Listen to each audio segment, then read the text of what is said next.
Preocupante advertencia en Colombia. El Centro de Investigación Económica y Social Fede Desarrollo aseguró que tras una encuesta el próximo año será muy complicado en materia financiera, principalmente por factores como la inflación, que podrían generar un decrecimiento reflejado en la disminución anual del Producto Interno Bruto. Diana.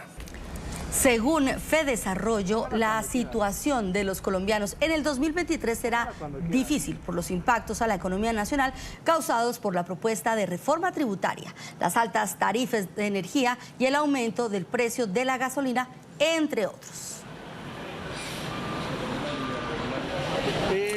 Nuestro invitado para este tema es Martín Jaramillo, economista, además consultor en políticas públicas, está en pantalla. Buen día, bienvenido, por supuesto, a la mañana de NTN 24. No a todos los oyentes. Señor Jaramillo, ¿qué es lo que realmente hace que Colombia sea pintada con ese color rojo de alerta en materia económica para el próximo año? Para usted, ¿cuál es el principal detonante de ese pronóstico nada positivo? Bueno, pues lo primero es que la inflación no la hemos podido controlar. Y la inflación es un problema muy grave, ¿cierto? En Colombia pues lo vivimos durante muchas décadas y lo hemos sufrido de primera mano. La inflación, claro, le pega a los más pobres, pero también le pega muy fuertemente a la clase media en términos de pierden capacidad adquisitiva, pierden la acumulación de bienes públicos, bienes privados, bienes de capital humano como educación y también pues con las inversiones, ¿cierto? Que se hace Colombia un país más incierto para invertir.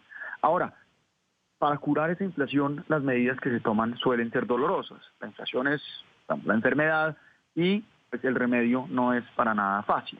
El remedio, que es subir tasas, normalmente controlar el gasto público, algo que en estos momentos parece difícil, terminan siendo, digamos que, medidas que afectan fuertemente la economía y pues eso nos lleva a que la economía pues sufre un fuerte golpe.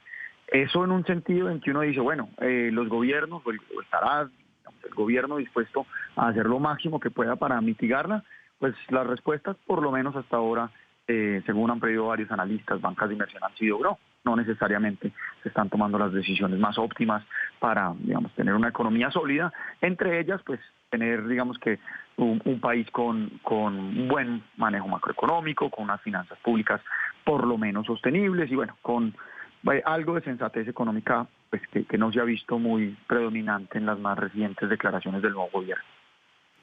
Parece pues inevitable estas alzas y este trastocar de la economía que tendremos los colombianos en el 2023. ¿Qué pueden hacer los ciudadanos para intentar llevar de la mejor manera posible pues este desgasto, sabiendo que todo aumenta, pero la gente sigue ganando exactamente lo mismo? Bueno, pues lo primero que hay que hacer es que todos, antes que ciudadanos, somos votantes y somos parte de un sistema político. Tal vez no vayamos a sacar gratis la recesión mundial y la recesión posible que pueda venir a Colombia, pero lo que sí podemos hacer es exigir que se manejen de manera responsable. Si a uno le sube, por ejemplo, el costo de vida, pues digamos que uno en principio no tiene muchas herramientas porque es un problema, cuando es un problema macroeconómico, ¿cierto? Si, por ejemplo, algunas de las cosas que se han propuesto, no, exigir aumentos de salarios y demás, esto puede funcionar tal vez en el corto plazo. Pero si las empresas aumentan salarios y por lo tanto vuelven a subir precios, pues ahí tenemos de nuevo una doble inflación y tenemos una espiral de inflación creciente. Lo que sí necesitamos es, pues, número uno, que las cosas que han empujado, jalonado, recuperado la economía históricamente, se manejen con sensatez, y lo voy a decir de manera muy clara. Lo que ha sacado a Colombia, o lo que ha prevenido a Colombia, por ejemplo, de una recesión masiva o de una devaluación de un 20-30%, han sido los recursos naturales.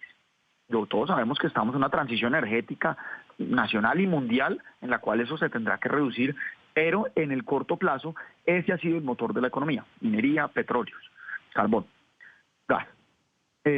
Si nosotros manejamos eso de manera incorrecta, pues vamos a terminar con la inflación, con el bajo crecimiento y, ojo, sin los recursos fiscales y sin el desarrollo productivo para poder atender a eso. Entonces, primero que nada, hay que ser muy sensatos. En el gobierno colombiano, tal vez para nuestros oyentes internacionales, acaba de presentar una reforma tributaria, una propuesta de ley en el cual prácticamente acaba el sector. Ese, digamos, es el camino necesariamente equivocado. Hay otras cosas que se pueden hacer. Lo primero, tener en cuenta que si las cosas van a subir, los hábitos de consumo tienen que cambiar, ¿cierto? En Colombia, digamos, volviendo un poco al punto anterior, se le está agravando, se están poniendo más impuestos a los alimentos procesados y a las bebidas embotelladas. Eso necesariamente aumentará la inflación de los más pobres. Tener ese tipo de discusiones en estos momentos es importante. Pero más allá de los gobiernos y las políticas públicas, lo primero es que hay que entender que hay unas cosas que están subiendo de precio más que otras. Si nosotros nos quedamos con los hábitos de consumo anteriores, pues a lo mejor no lograremos sustituir de manera correcta pues, de productos que pueden estar más favorables que otros. Lo segundo es que hay que, digamos que, proteger en estos momentos las cadenas productivas, la competencia, ¿cierto? Todas las cosas que puedan llevar a que pues haya más mercados, se logre, digamos, aumentar la producción nacional en productos agrícolas. Es decir, todas estas cosas siempre son deseables, pero digamos, el mensaje principal es no es fácil sacarla, o no es fácil sacarla barata en este tipo de problemas macroeconómicos, por eso es tan importante evitarlos y cuando llegan, pues manejarlos de la mejor manera posible con los profesionales expertos en estos temas. Señor Jaramillo, dos cosas, una pregunta 2 en 1. Primero, ¿no es recomendable un aumento salarial alto frente a lo que se está viviendo?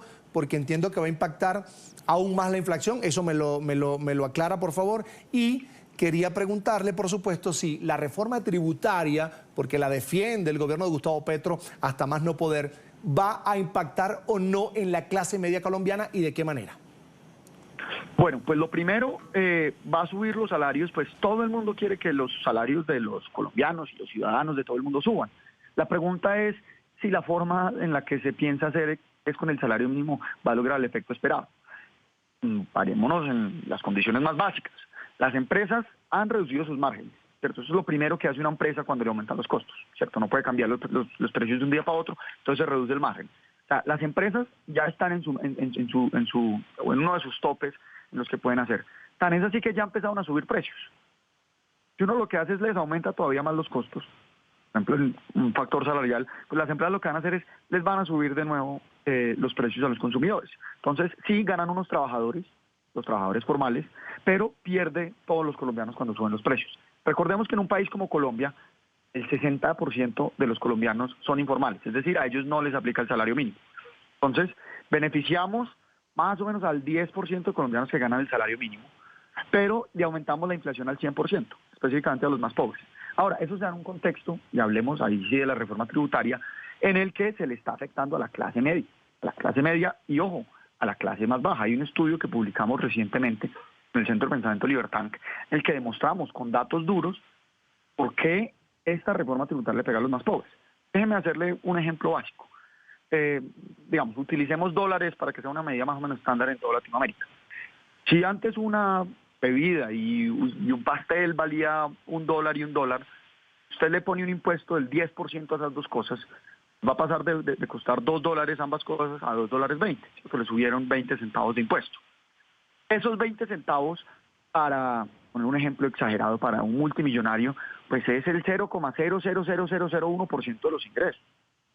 Ahora, esos 20 centavos en una familia de bajos ingresos, cuyo gasto en este tipo de productos, que estamos hablando de limonadas, estamos hablando de unos tipos de carnes, estamos hablando de patacones, estamos hablando de productos muy típicos de Latinoamérica, pero de Colombia específicamente, pues a los pobres les pega más fuerte que a los más adinerados.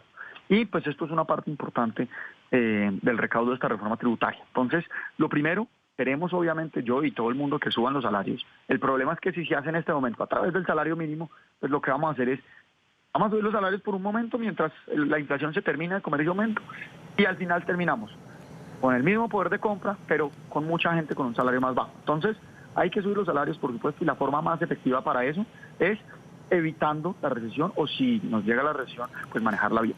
Y lo segundo, hombre, sabiendo que se vienen tiempos tan difíciles para los más pobres y para la clase media, vale la pena que el gobierno reconsidere muchos de estos impuestos indirectos que perjudican principalmente a los más pobres. Por supuesto. Es el economista y consultor en políticas públicas, Martín Jaramillo. Gracias por acompañarnos estos minutos en la mañana de NTN 24. Muchas gracias y un saludo a todos los oyentes. Gracias.